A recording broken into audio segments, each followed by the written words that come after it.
Thousands of anti-war street activists have taken a principled stand in the middle of the belly of the beast, Wall Street, New York. This occupation, which has been whiteballed by all major U.S. media outlets, is the most profound confrontation of the ruling class oligarchy since the contemporary recession/depression. The continued pirating of the social wealth of the citizens of the United States by the ruling oligarchy, the 0.01%, has been finally challenged by the brave youth at Wall Street. So stay tuned, tell a friend, and remember, tonight's program can be reheard for the next 2 months at kpfk.org under audio archives. Scroll to Freedom Now to hear this program as well as prior programs.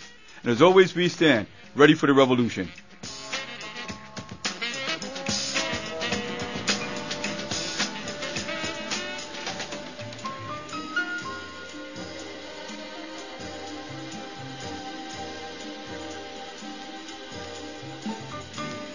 Occupy Wall Street, day 6. There are still several hundred on the streets of New York's financial district. They are still ignored by those who presumably support them, by those who oppose them, by those who should seemingly just be reporting on them. Why? Back with Michael after Countdown's brief visit to Occupy Wall Street.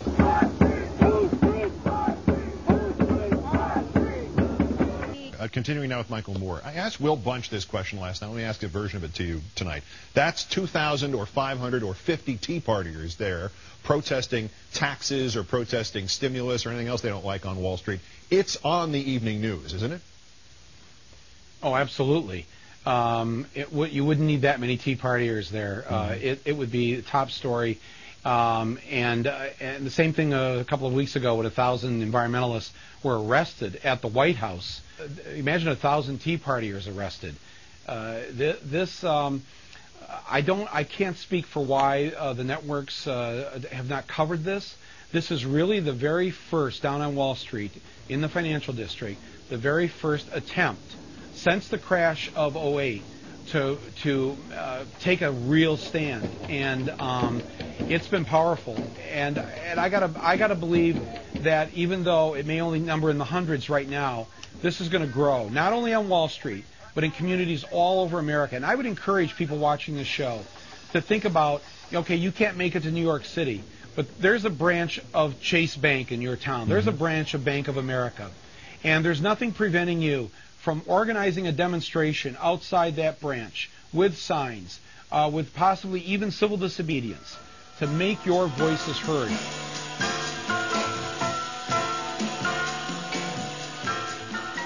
Yeah, we'd like to welcome to Southern California Don DeBar, a WBIX correspondent, former WBAI correspondent, and actually part of our delegation to Libya, and who's a supporter of the right of the people of Libya to self-determination. But tonight, we'd like to talk about Tahrir Square uprising that's occurring in Wall Street in New York today. Brother Don, welcome to Southern California. Thank you. Hello, everyone in California. There's been a complete whiteballing by the Western media, the major media, of the serious protest that's occurring on Wall Street. I think it's the first time this has occurred since the so-called contemporary depression/recession, yet there's no media coverage. And we would like for you to kind of give our listening audience a sense of what's going on there.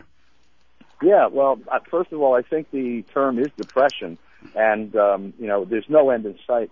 The real estate industry, which is one of the engines, quote unquote, of the post-industrial, meaning all the industrial jobs are gone, economy, that's not going to come back, if ever, for a good 4 or 5 years. Even the industry, the trades are saying that. There's a recognition of it. So the people are in deep trouble for at least the next 4 or 5 years, and those are the ones that can hang on. As for the rest, who knows what? I mean, there's no provision being made for them.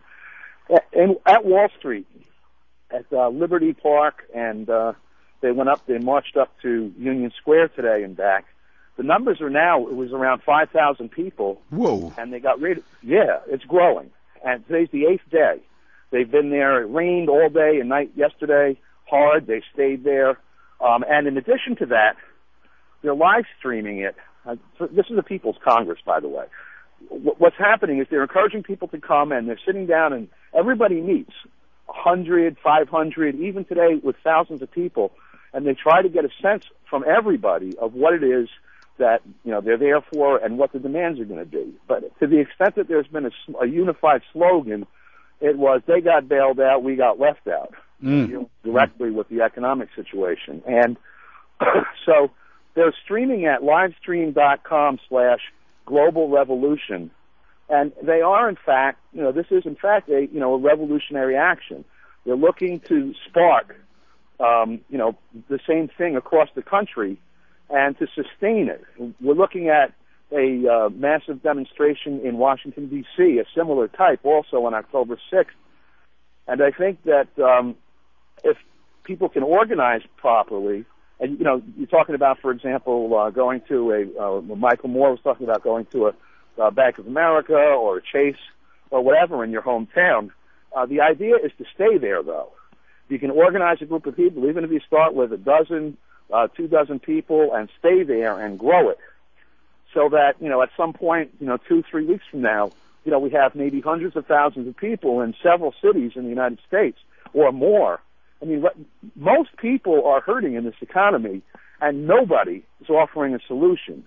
I mean, we finally heard from President Obama, gee, we need jobs.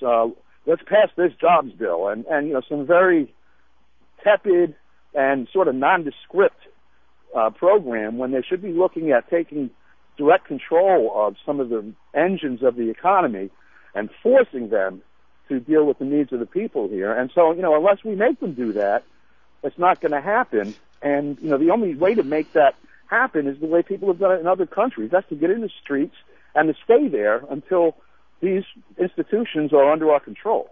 Don, what's the ethnic makeup, the class makeup, the age makeup, the gender makeup of the protesters on Wall Street?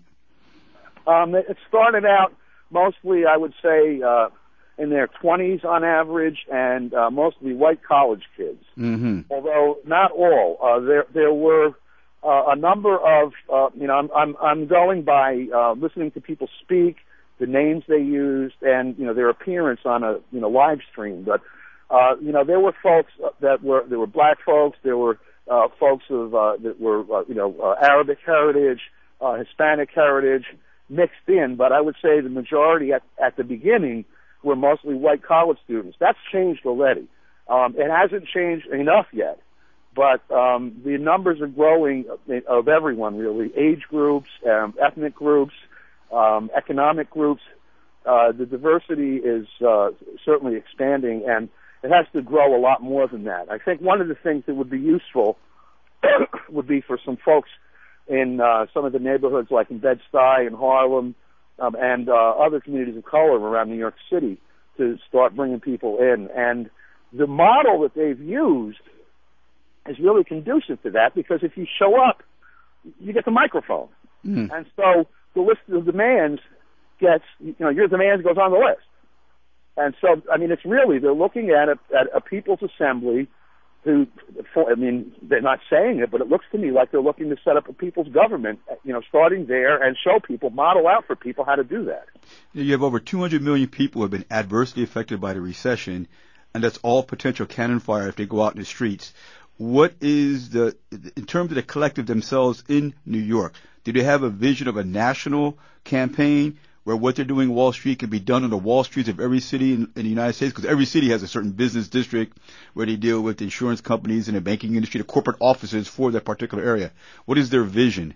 What is their goal? Yeah, exactly that people see this. Like I said, they've been streaming it now. This is the 8th day, 24/7, and 24/8, I guess. And what they're doing is offering a model to people. Like, look, this is what we're doing.